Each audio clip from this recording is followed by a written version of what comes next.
How's it going, Digit fam? Sam Moore here. I went to a trivia night at a bar last night.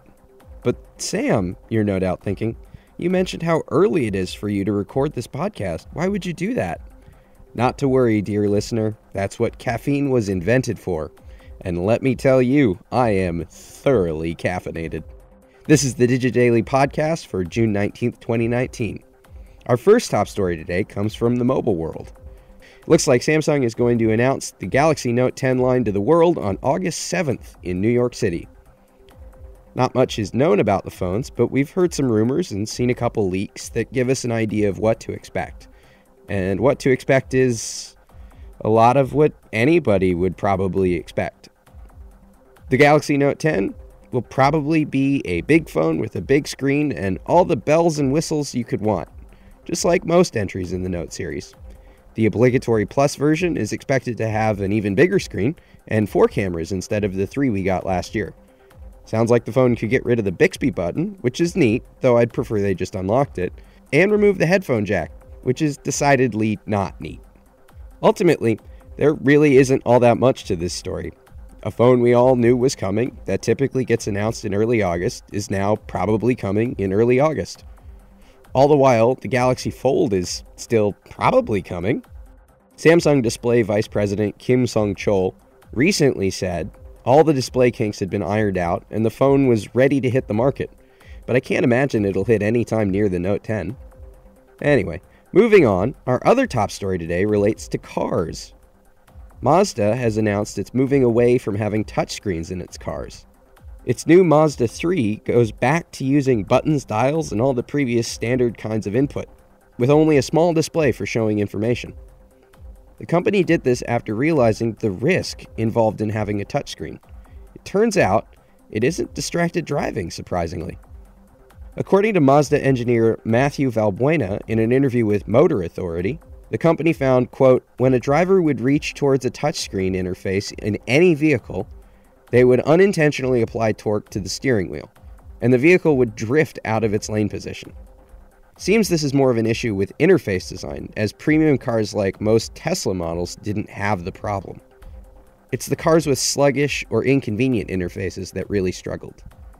Seems like Mazda's position is, if you can't do it well, don't do it at all, which seems fair considering the risk. Anyway, why don't we move on and get into the roundup? Remember way back when I was skeptical about Facebook getting into cryptocurrency? You know, yesterday? Turns out I wasn't alone.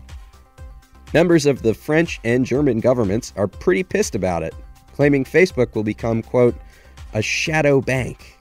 And now the US government is hopping aboard the skepticism train too. Democrat Representative Maxine Waters, who chairs the House Financial Services Committee, released a statement saying, quote, Facebook is continuing its unchecked expansion and extending its reach into the lives of its users.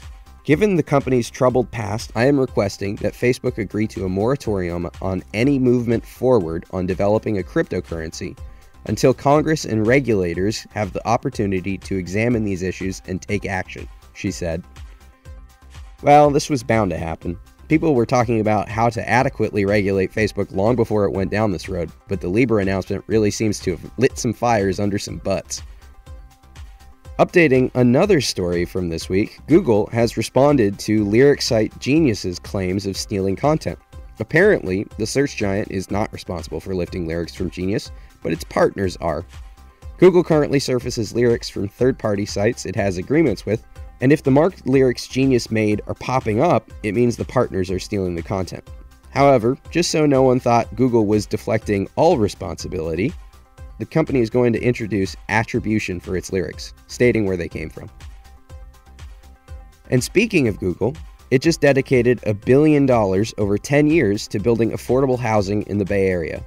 In a blog post, CEO Sundar Pichai said the company will repurpose $750 million of its own land in the Bay Area for residential development, and it will establish a $250 million investment fund for developing on that land. There's an easy, cynical read to this.